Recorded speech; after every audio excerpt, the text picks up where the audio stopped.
নমস্কার বন্ধুরা। আজকে আমি আলোচনা করব জন্ডিস সম্পর্কে। আসলে অনেক রোগী ফোন করে জিজ্ঞাসা করেন যে জন্ডিস হলে কোন ধরনের খাবারগুলো খাওয়া উচিত এবং কোন ধরনের খাবারগুলো খাওয়া উচিত নয় এবং কি ধরনের নিয়মকানুন মেনে চলা উচিত এবং কোন কোন লক্ষণ দেখা দিলে বুঝবেন যে আপনার জন্ডিস হয়েছে। তো এই বিষয়গুলো নিয়ে অনেকেই অনেকভাবে ফোন করে থাকেন।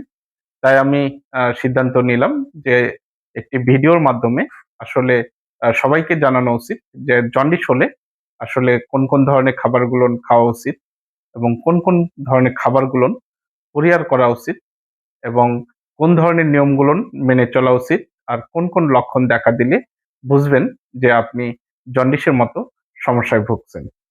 তো বন্ধুরা, আজকের এই জন্ডিসের বিষয়টা নিয়ে আমি আলোচনা করব। আলোচনায় আছি আমি ডাক্তার এস বসু, সহকারী মেডিকেল অফিসার, বাংলাদেশ হোমিওপ্যাথি চিকিৎসা ও শিক্ষা council, medical centre, Boalmari, Faridpur. দেশ ও দেশের বাইরে থেকে যে সকল বন্ধুরা আমার নিয়মিত ভিডিও দেখে থাকেন, তারা যদি হোমিওপ্যাথি চিকিৎসা এবং যে কোনো শারীরিক সমস্যা নিয়ে যদি আলোচনা করতে চান এবং হোমিওপ্যাথি মেডিসিন সম্পর্কে যদি জানতে চান, তাহলে স্ক্রিনে দেওয়া যে নাম্বারটা রয়েছে, আপনারা এই নাম্বারে যোগাযোগ করবেন। এই নাম্বারে ইমো এবং হোয়াটসঅ্যাপ আছে, যেকোনো মাধ্যমেই আপনারা যোগাযোগ করতে পারবেন। প্রথমে আলোচনা করব যে আসলে জন্ডিস হলে পরে কি কি ধরনের লক্ষণ দেখা যেতে পারে। জন্ডিস হলে মূলত যে লক্ষণগুলো দেখা যায়, প্রথমত হচ্ছে চেহারা ফ্যাকাশে হয়ে যেতে পারে, চেহারা হলুদ বর্ণের হতে পারে, চোখের যে বর্ণটা থাকে সেটাও পরিবর্তন দেখা দিতে পারে, বিশেষ করে হলুদ হয়ে আসে এবং সেই সাথে খাবারে এক ধরনের গন্ধ অনুভব করে। খাবার খেতে গেলেই এই গন্ধ লাগার কারণে দেখা যায় যে রোগী খাবার খেতে পারে না এবং সেই সাথে প্রস্রাবটা ঘোলাটে হয়ে থাকে বা হলুদ হয়ে থাকে। এই ধরনের লক্ষণ দেখা দিলে অবশ্যই আপনারা একজন চিকিৎসকের পরামর্শ নিবেন এবং সেই সাথে আপনারা কিছু পরীক্ষা করবেন। যেমন লিভারের এসজিপিটি, এসজিওটি, সেরাম বিলিরুবিন এবং সেই সাথে ব্লাডের সিবিসিটা পরীক্ষা করিয়ে নিবেন।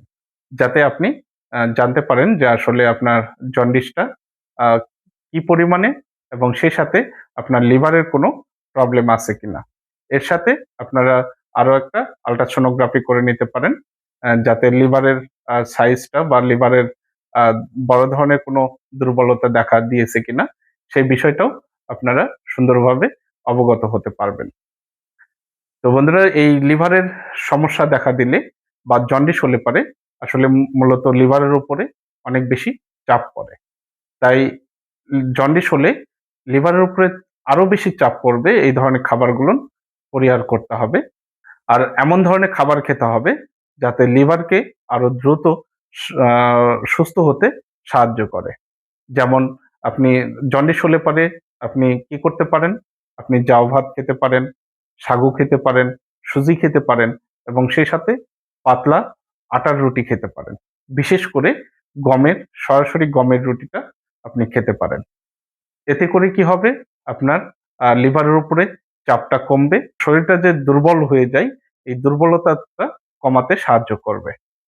জন্ডিস হলে আরো কি করতে হবে? শরীরকে হাইড্রেটেড রাখার জন্যে আপনার অবশ্যই পানি বেশি করে খেতে হবে।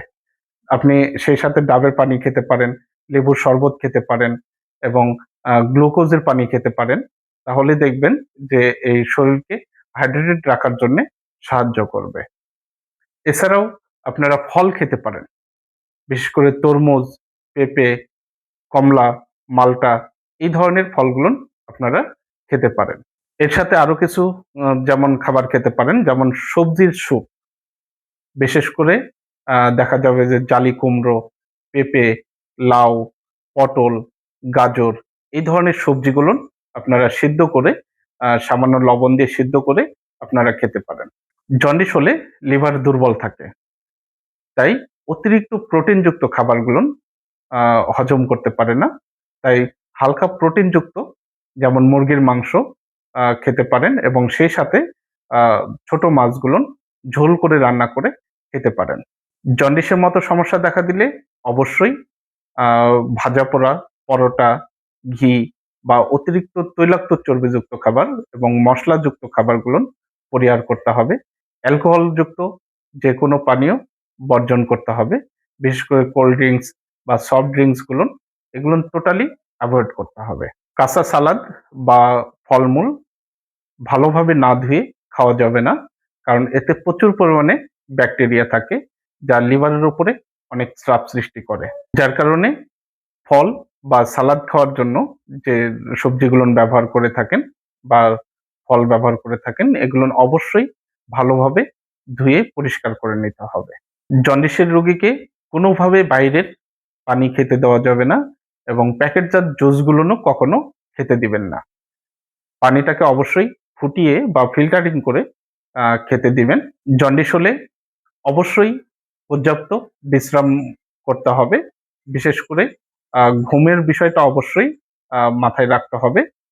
টানা মিনিমাম ৭ থেকে ৮ ঘন্টা ঘুমাতে হবে।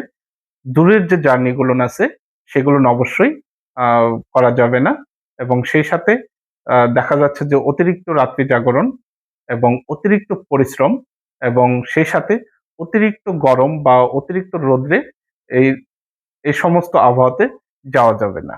হোমিওপ্যাথিতে লক্ষণ অনুযায়ী জন্ডিসের জন্য বেশ কিছু মেডিসিন রয়েছে। তার মধ্যে chelidonium, carduus marianus, hydrastis can, nux vom, bryonia alba, natrum sulph এই ধরনের মেডিসিনগুলো লক্ষণ অনুযায়ী যদি সেবন করা যায় তাহলে অতি দ্রুত জন্ডিসের মতো সমস্যা থেকে আরোগ্য লাভ করা সম্ভব।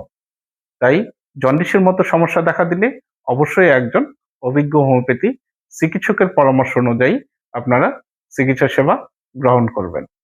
তাহলেই দেখবেন যে খুব দ্রুত এই জন্ডিসের মতো সমস্যা থেকে আরোগ্য লাভ করতে সক্ষম হবেন।